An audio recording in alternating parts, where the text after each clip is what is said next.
This is the Horse Radio Network. I'm Stacy Westfall, and you're listening to the Dressage Radio Show, the Western Dressage episode.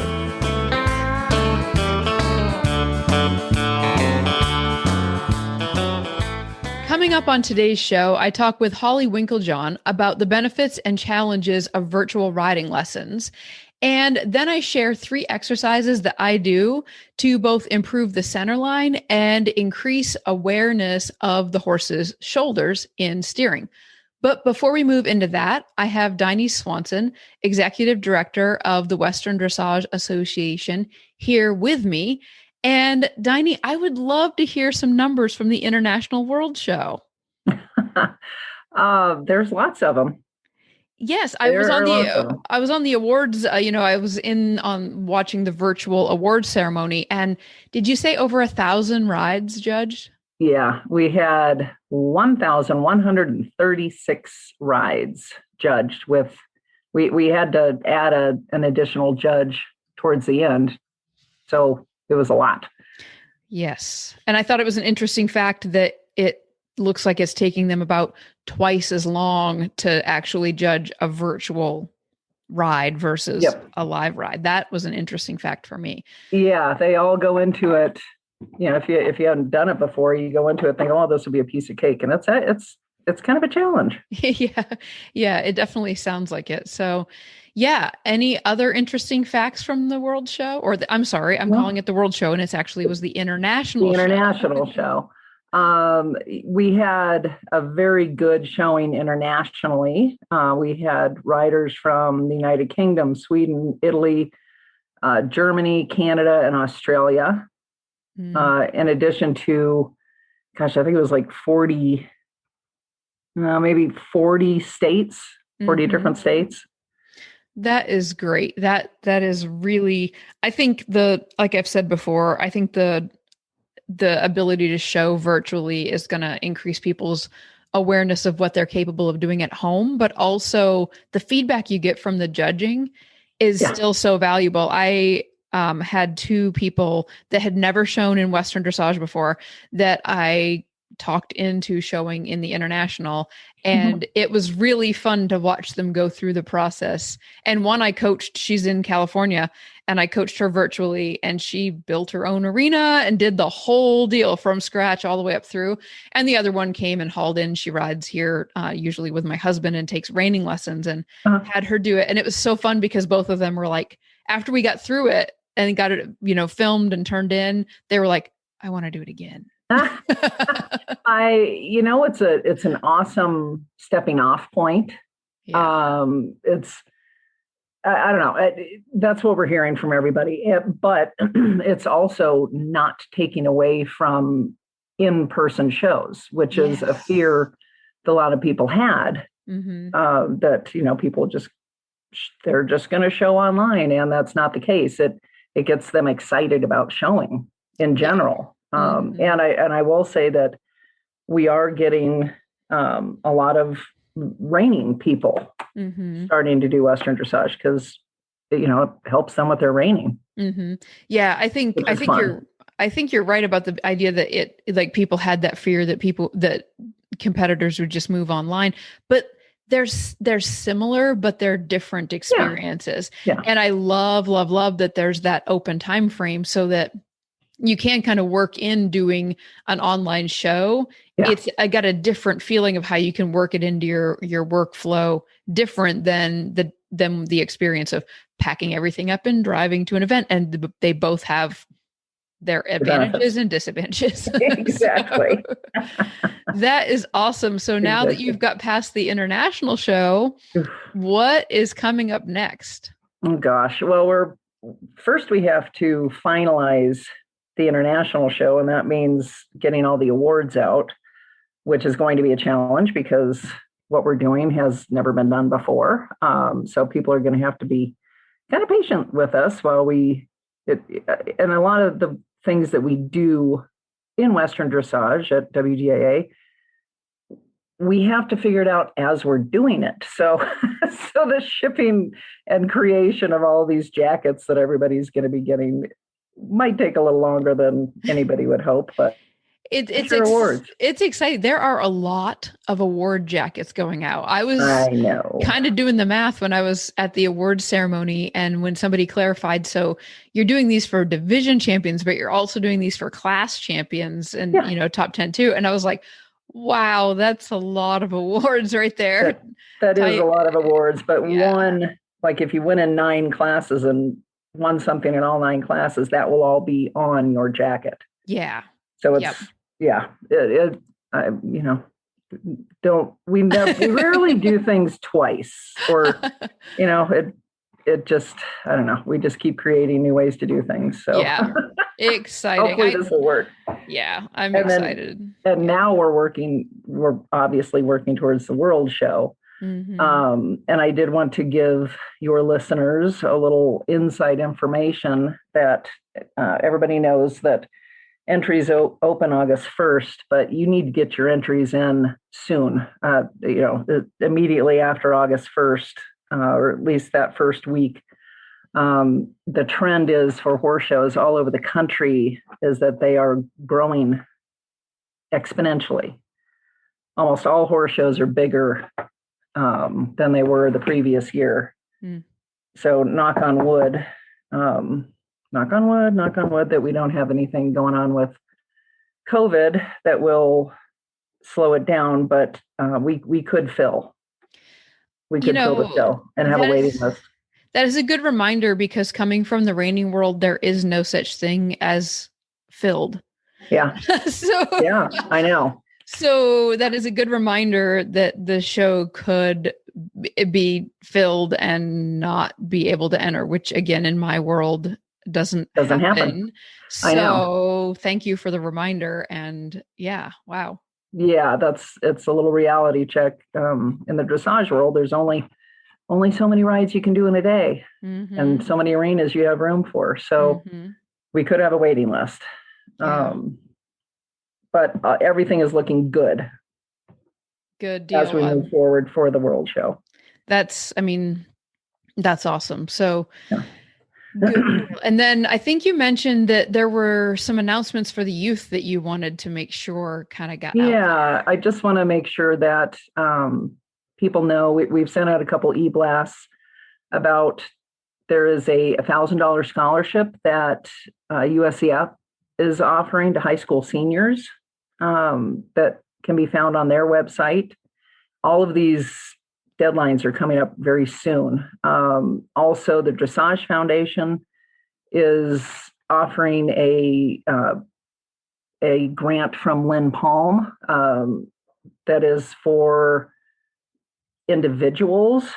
She has a couple different grants. One's for groups putting on educational programs, and then there's another one for individuals that want to, apply for a grant to receive training in Western dressage, which is unbelievably generous of Lynn to do. And then also WDAA offers the opportunity for kids to apply to be the USCF, the nominee for the USCF Youth Sportsman Award.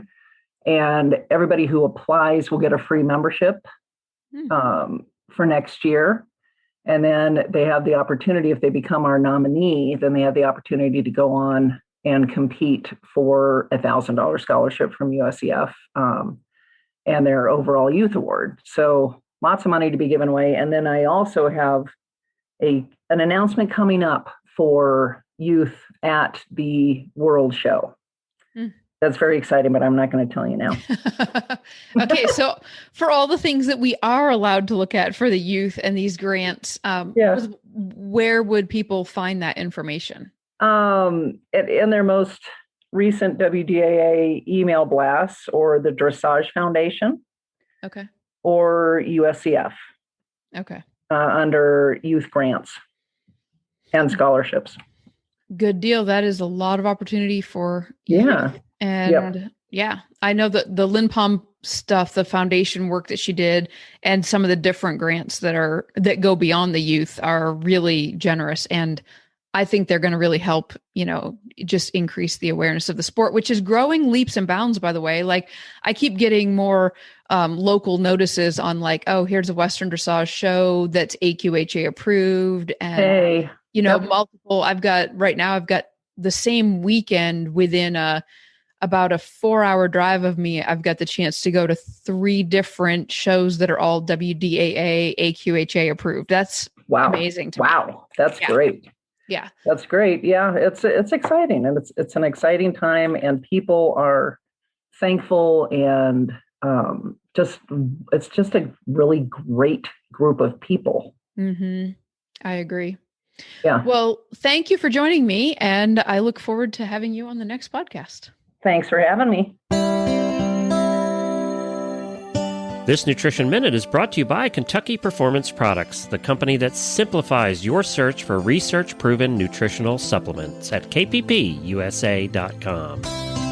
The horse that matters to you matters to Kentucky Performance Products. Managing horses can be challenging. Each horse's personality affects the way he behaves and reacts to the world around him. Horses with certain dispositions can be at higher risk for developing health problems than others. High-strung or excitable horses are easily stressed, but so is the timid, quiet warrior. Stressed horses are more likely to develop digestive upsets that lead to colic, diarrhea, and ulcers. Nalox Advanced was specifically developed to support a digestive tract that is under stress. It sustains proper pH levels, reducing the incidence of ulcers and hindgut imbalances, while simultaneously supporting the healing of damaged tissues.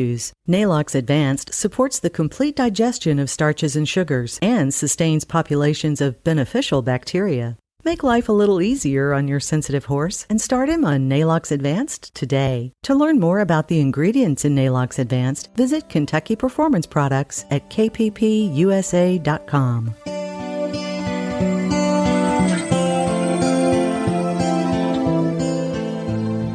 Holly Winkeljohn is a Jane Savoy certified dressage instructor who's been teaching for over 25 years.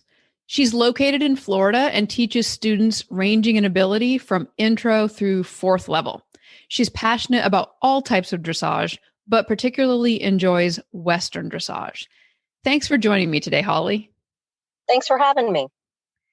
So I wanted to have you on the podcast because in the Western Dressage Facebook group that we're both in, last week someone posted about having trouble finding a Western Dressage instructor near them.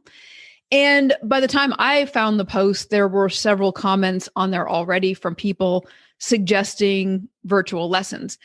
Then your name started coming up. A bunch of different people mentioned that. And that made me think this would be the perfect time to talk about virtual lessons and the pros and cons, or maybe the benefits and the challenges of virtual lessons. So that is what I would love to talk to you about today. So, all right, great.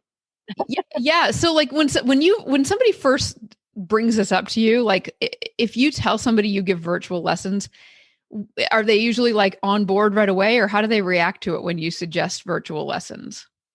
It's funny you should ask that. Whenever I tell someone, we could always do this virtually if I can't get to them in person, or, if timing is awkward or something like that, the first reaction I get is, ugh, virtual. And, people are, after 2020, people are sick to death of being in Zoom meetings. They're just tired of talking to their boss online. And I get it. But once they actually give virtual lessons a try, it's a completely different experience because they're not in front of a computer. I am. And they're on the back of their horse enjoying the outdoors, and with earbuds or another phone, I'm in their ear. So they probably actually can hear me a little bit better than they could if I were in person. And they're able to run through the exercises, and I can see them, through the camera lens but it doesn't change the experience much for them, with the exception of the fact that my face isn't there in front of them. So. Yeah. So I guess maybe I'll even jump back one step further. Like, why would somebody maybe even give it a try? Like, why would somebody, do virtual lessons? Well, what got me interested in doing them to start off with is that I am in Florida, and we have a lot of snowbirds down here, people who come down here for the winter season and then go back up north. And over time, I've met several really lovely people that have taken lessons with me over the winter and then returned home over the summer and then come back next winter. And I we're making good progress. Everything's going just swimmingly. And then all of a sudden they're gone. And, I hate the thought of losing touch with a client. So the idea of virtual lessons kind of piqued my interest there because they had left the area that I was in. But once I got into doing virtual lessons and I started offering that to other people, I found out, just things that would make sense that I just hadn't considered. Like if you have your horse at your house and you're unable to trailer out to an instructor or can't get an instructor to come to you, then a virtual lesson is an easy way to spend that quality time with your horse in the backyard, yet still getting a lesson. The other thing that I keep seeing is because I am so passionate about Western dressage, you may find it odd that Florida is a big hub of Western dressage, but it is. We've got a lot of shows, a lot of talented judges and trainers down here. And in a lot of areas of the country, people are curious about it, but they can't, they don't have an instructor in their area, so they have questions. So in that case, a virtual lesson suits them because maybe there's no one in their area that does know anything about Western dressage. Mm-hmm, mm-hmm. That's for sure. I think that's the need that I've seen a lot, is that people feel like they live somewhere like out in the middle of nowhere and they can't, find an instructor nearby. And then especially when you go to Western dressage in certain areas and it's not as big. So that brings up another subject that I think, could be the benefit or the challenge. It sounds like you're giving live virtual lessons. Is that correct?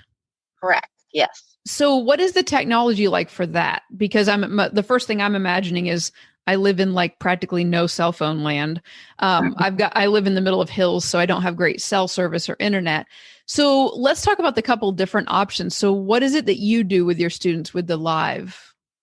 Well, as it's worked out, and I didn't necessarily intend it to be this way, but everyone that I teach uses a Pivo. And that's the Pivo camera system that so many people bought. I don't know if during the pandemic or just because they're newer systems, but it's a very affordable system that you can buy for under a couple $100 for the Primo package. And with the Pivo system and the Pivo Meet app, you have to have the Pivo app and the Pivo Meet app. All you have to do is send the instructor a link. I click on the link, it pops up on my website, and I can in real time zoom in, zoom out, rotate the camera left, right, all the way around, depending on how good your cell phone data connection is. And that's how all of mine operate. There are other ways to do it. You can do so if you've got a friend with an iPad, and you can do FaceTime, but you have to have someone there in person holding on to it. That's why most of my people end up using the Pivo, is because you can do it without the help of someone else. So if we're going to talk about what the troubles are with that, you do need a good data connection on your phone. If you don't, there's a bit of a lag time between, it's kind of like an old timey cell phone, not cell phone, an old timey long distance call where, you get that little bit of delay. Mm-hmm. That's what you see if you don't have a really good connection. Mm-hmm. So if you've got a good connection, you're good to go. Interesting. Yeah. Now that's something I'm learning something right now too, because I had looked into some of the equipment for that back when it was thousands of dollars to get started. So I didn't realize the price had come down that much. Yeah. And then I'm thinking about it here, and I do some virtual lessons inside of some of the programs I do.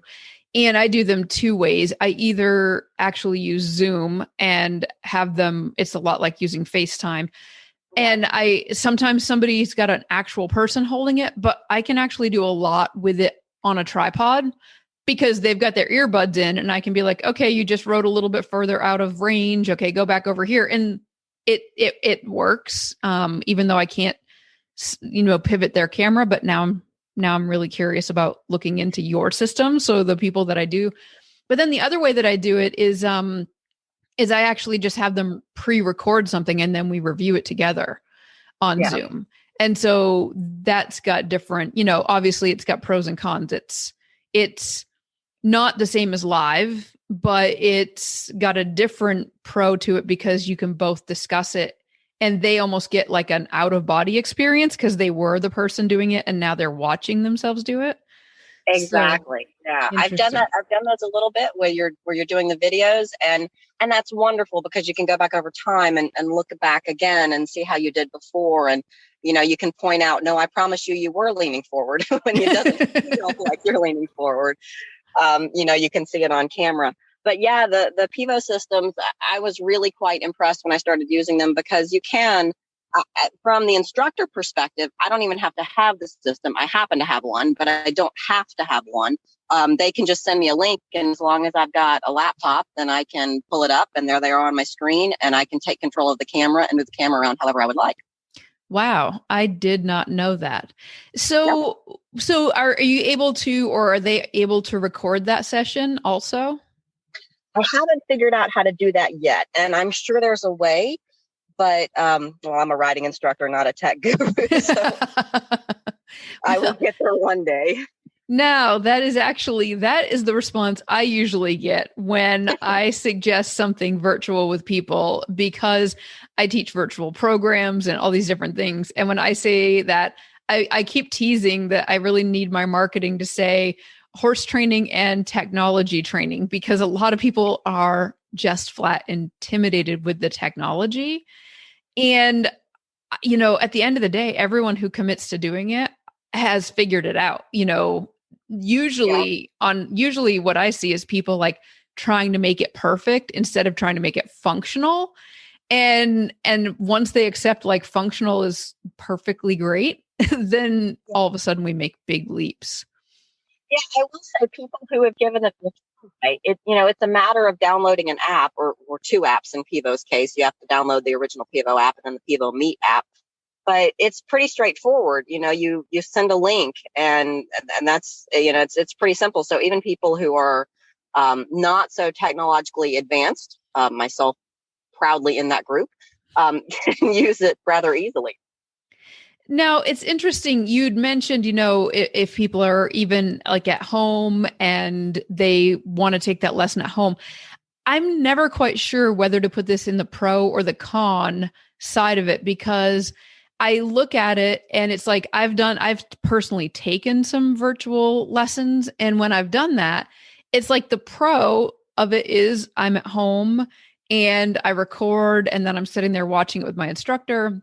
The con is also that I didn't go to the instructor. Like there is something about the experience. So it's kind of like I'm torn. It's like 50-50. There are benefits to riding at home where I could actually see my own habits at home that are actually a little bit different, interestingly, than my habits at my instructors.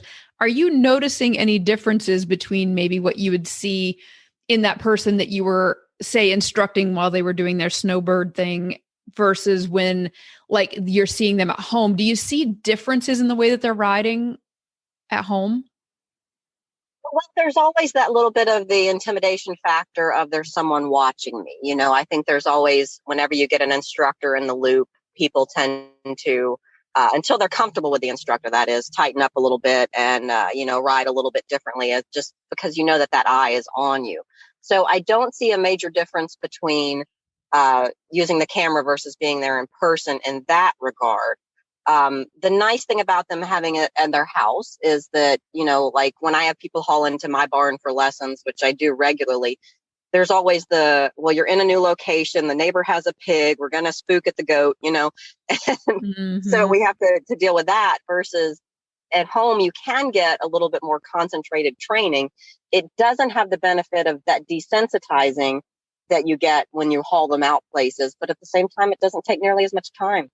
Mm-hmm. Yes, I think that's one of the major benefits is that at the end of the day, that drive time or whatever that is. And then I like the point that you just brought up. I think it's interesting to have that baseline knowledge at home without the distractions of, the neighbors, whatever's going on there, the pig, the goat, the coming, the going.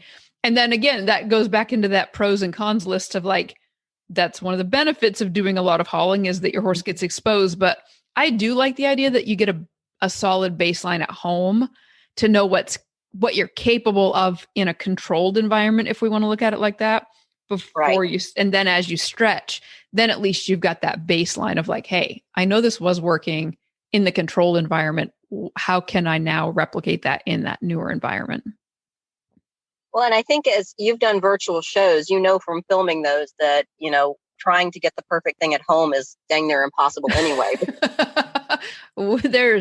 There's maybe not a truer statement on the planet. like having just come off like doing the international, it's been fascinating to do the study of what the expectation is that you could do at home and trying to go out there and do it. And one thing I've definitely noticed as a trend doing virtual shows is the idea in the beginning was, oh, we could record this a lot of times and get it better. My last one was like, yep, we're done. Like there's one to submit. There it is. Yeah. Did I not break gate? Good enough. Send it in. Yeah. Yeah. I think at the end of the day, the reason because I suggest virtual shows to people also, and when there's a little bit of resistance, it's always an interesting experience the first time that they come and they and they film it. And then about the third take, they're like, oh. And that's when I said, I think the beautiful thing here is that people who don't realize how this works, that you get to learn that without having to pay for like 7 or 8 different rides. You can actually just do as many as you want at home to come to the realization that you are at whatever level you are at today. True. Very true. Yeah. Too funny. Well, is there anything else you'd like to tell people who are sitting out there and they're thinking, I don't know, virtual lesson, I'm not sure about this, like any other thing you'd like to leave in their mind as a thought why they should give this a try at least once?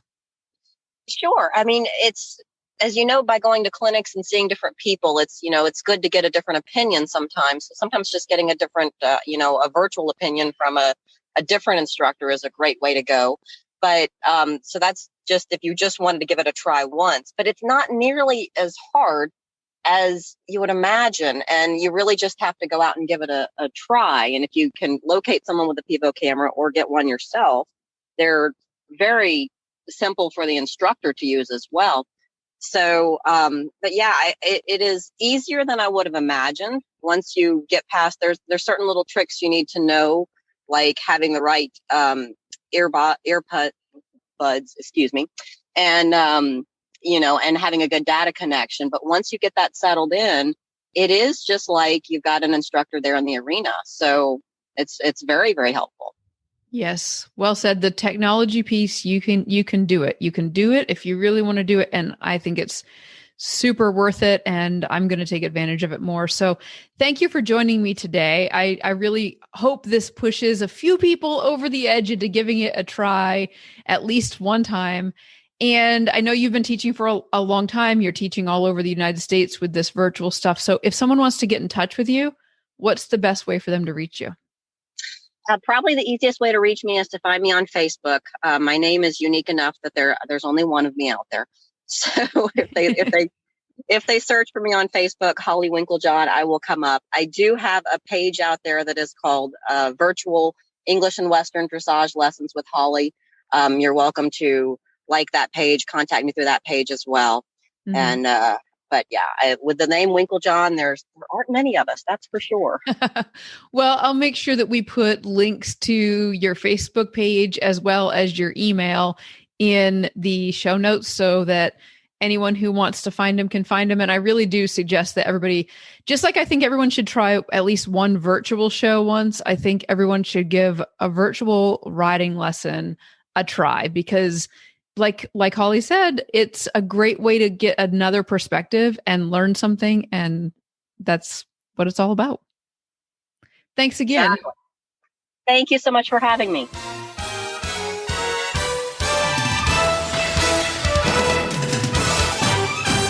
This week's dressage training tip is brought to you by Total Saddle Fit, home of the shoulder relief girth at TotalSaddleFit.com. In this segment, I wanted to give you some tips for training at home.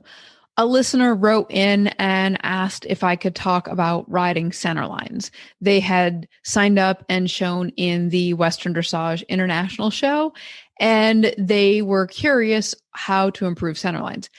And what was interesting is my first response, I think most of us have heard a version of this before, is ride more of them.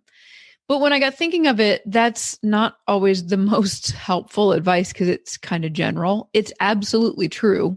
Ride more center lines because you'll get better at them by that volume being a piece of it. But how do I specifically make my center lines better? And what do I encourage my students to do? What I actually do is I get people to slow down and look at what's going on here. So you're actually coming off from a bend and then changing to straight. So when I think about it like that, I think, okay, here's the challenge for me. Here's the challenge for my horse, is that I'm coming off from a bend or a turn. So I'm imagining coming down the side of the arena and turning to the right in the corner and then turning to the right to come off onto the center line. And so I've just made a couple bending turns and now I'm going to go straight. And to me, the first thing people need to be aware of is that balance shift from a straight line to a bend is something to be very aware of. Because as the rider, if you're not aware of it, you might be the one throwing your horse off balance. But if you are aware of it, you can do a better job preparing ahead of time. And then here's a big tip: learning how to drive your semi. Because I think a lot of times when I watch riders overshoot or undershoot or have trouble on the center line, one of the first things that comes to mind for me is that the rider needs to practice how to steer this big, long semi truck of a horse that they're riding. And I think this comes from the fact that we are upright and very easy to turn our bodies like left and right. We kind of pivot naturally when we turn, where these horses are long on their four legs. And so we just have to practice. I think that's where the volume of practice comes in, even if it's unspoken, is that if you just keep trying to ride it, basically what you do is you learn to drive your semi truck better. Now, I want to think of it a little bit more specifically than that. So for me, what I teach and what I do is whenever I notice that something's getting wobbly down there in that transition, is I go down there and I jog a 10-meter circle down in that corner. And what jogging that 10-meter circle in the corner does is it makes me slow my thinking down, and it gives me a minute to think about my horse's experience, and it gives my horse a chance to give me some feedback. Because if I'm jogging that 10-meter circle and they're kind of throwing their body around, like anticipating going down the center line or anticipating going, on the wall and following and going straight here or there, that's how the horse gets a chance to give me feedback. So I just go jog that 10-meter circle. So let's say that I jog 3 or 4 10-meter circles and the horse is like, okay, here we are, we're in this. Then I just start to morph that into, depending on the horse's level of training. So let's just for fun say it's a little bit higher level horse. Well, now when I take that little bit higher level horse and go down center line, I'm not making a turn that's that 10-meter angle. I'm actually maybe going a little bit deeper into those corners. So on this 10-meter circle that I'm doing ridden in any of these corners, then what I'm doing on that 10-meter circle that I'm riding in that corner, now I start saying, okay, 10-meter circle, but I'm actually going to ride deep into the actual corner of the arena and deep into the corner that's kind of this imaginary corner that makes up center line. And then I'm going to actually go back onto the 10-meter circle on that other side. So I'm actually riding this like half a 10-meter circle on one side and 2 corners on the other side.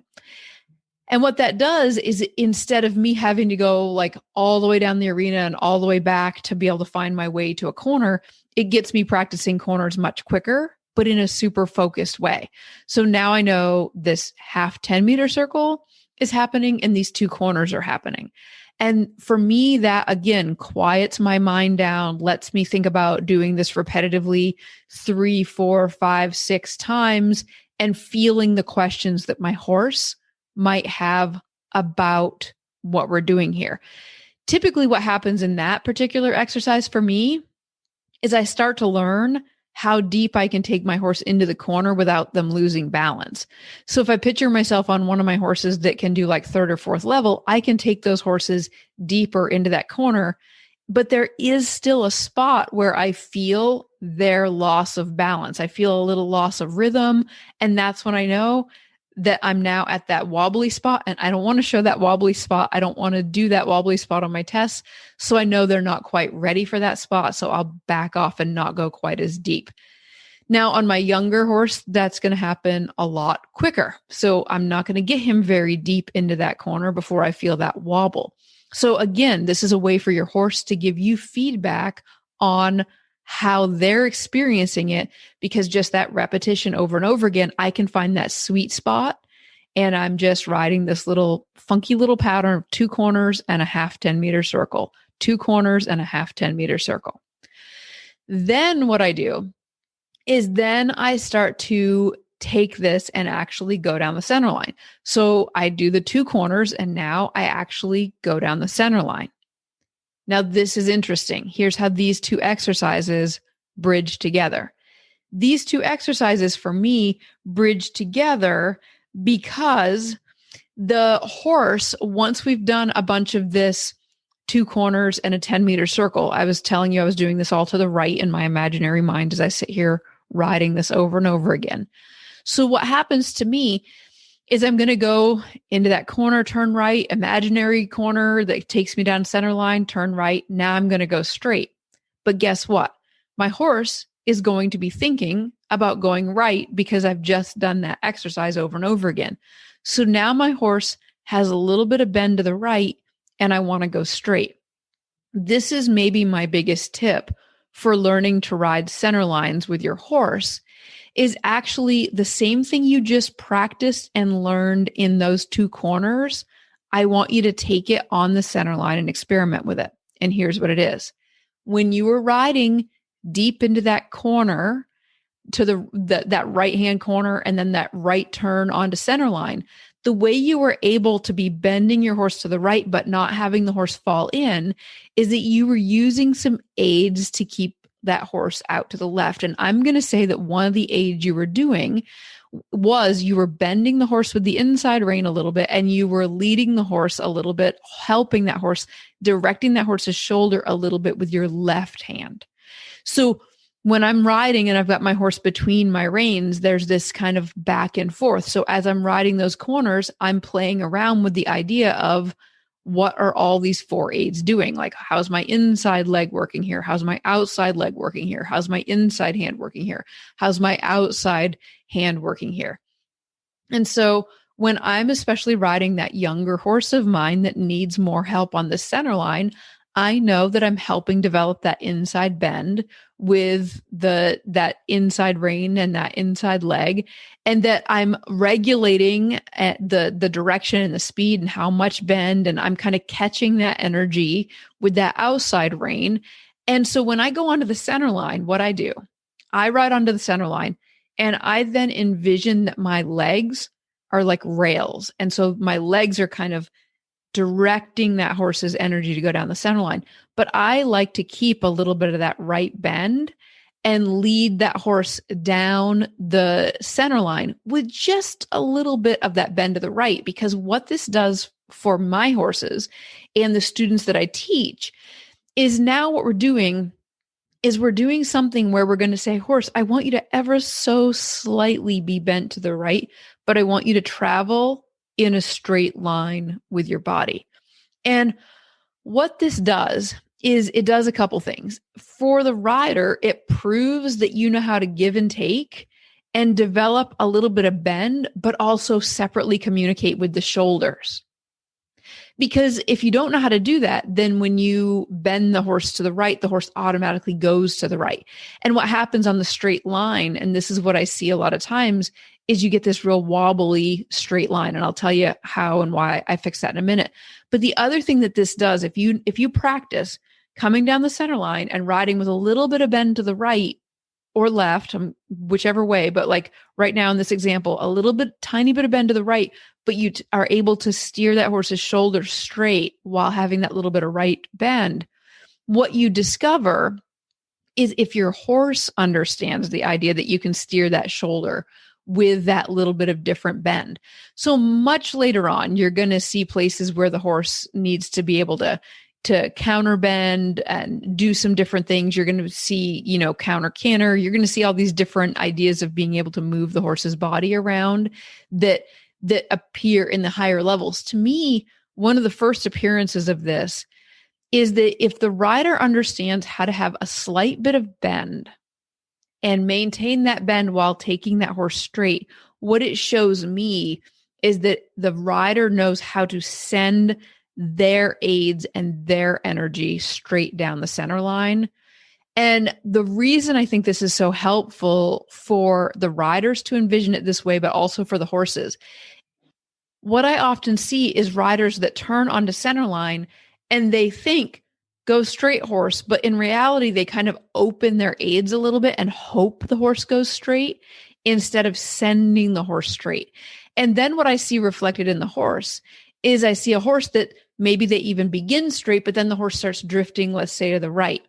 And so then the rider closes some aids to the right, or maybe they pull on the left rein or something, and the horse goes a little bit to the left. And then the rider goes, no, it's supposed to be straight. So they close their aids to the left and it sends the horse to the right.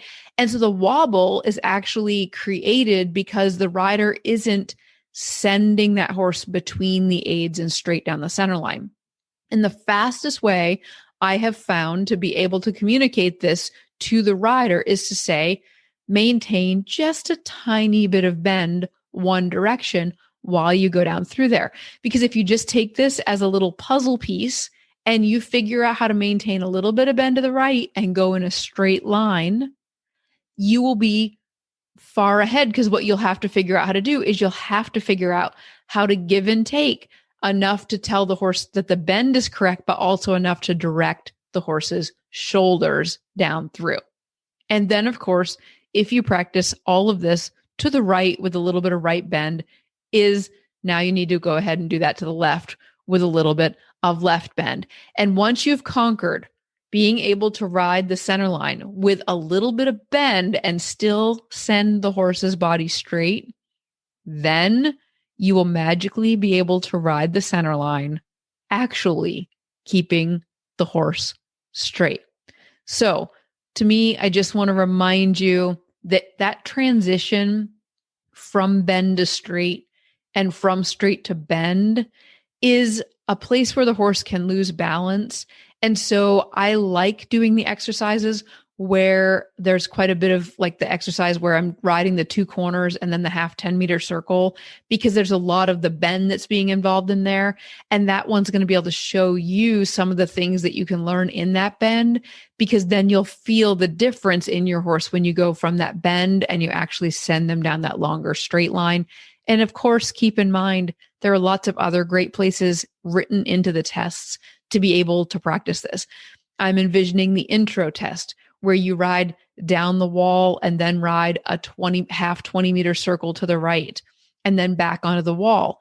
And even inside of there, you could make tiny little modifications where instead of coming perfectly back to the wall, maybe you come back and you keep yourself 3 or 4 feet off the wall so that you can practice riding that little corner from almost a 20-meter circle onto that straight line. You can practice riding what that little bit of an angle change would be, because again, it's another place where you can practice keeping that horse that little bit of bend, but being able to change the direction of the shoulder. I hope this tip has been helpful. And if you have anything that you want to hear covered on the podcast, go ahead and either join the Western Dressage Facebook group or shoot an email or send it in by leaving a comment over on the show notes of this episode. Well, Total Saddle Fit has the cinch that you've been looking for your Western dressage saddle. The shoulder relief cinch actually changes the position and angle of the billets to prevent the saddle tree from interfering with the shoulder. The center of the cinch is set forward to sit in the horse's natural girth groove, while the sides of the cinch are cut back to meet the billets 2 inches behind where the horse's natural girth groove lies. This brings the latigos from angling forward to becoming perpendicular to the ground, which reduces the saddle's tendency to be pulled forward into the shoulders. With horses that have shoulder interference without angled billets, it simply moves the billets back to keep the saddle further away from the shoulders. The secondary benefit to this shape is the cutback at the elbows. This gives more room for elbow movement as well and prevents galls in the elbow area.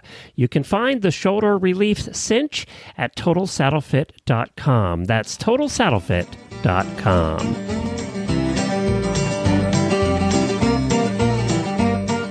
Thanks again to Dini Swanson and Holly Winkeljohn for joining me on today's show. If you're interested in hearing more from me, I have a podcast. You can search it on your podcast player. Look for Train Your Own Horse with Stacy Westfall. You can find our show notes and links to today's guests on the website, dressageradio.com. Like us on Facebook, just search for Dressage Radio Show. And don't forget to check out all the other shows on Horse Radio Network at horseradionetwork.com.